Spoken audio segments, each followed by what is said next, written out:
लाडक्या बहिणी आता नावडत्या होऊ लागल्या। कोल्हापूर जिल्ह्यात सुद्धा सुरू झाला लाडक्या बहिणींचा सर्वे।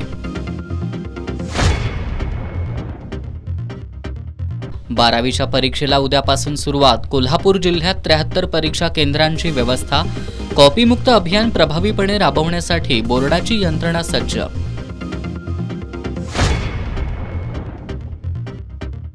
माजी सैनिकांनी कोल्हापूरच्या जिल्हाधिकाऱ्यांकडे मेडल केली परत।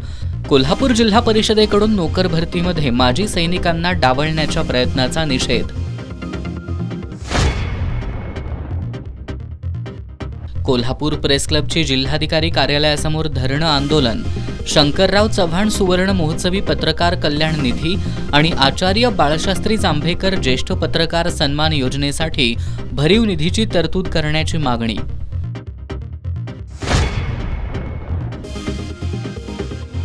आणि कोल्हापूर महानगरपालिकेचे 21 विद्यार्थी इस्रोच्या भेटीसाठी रवाना।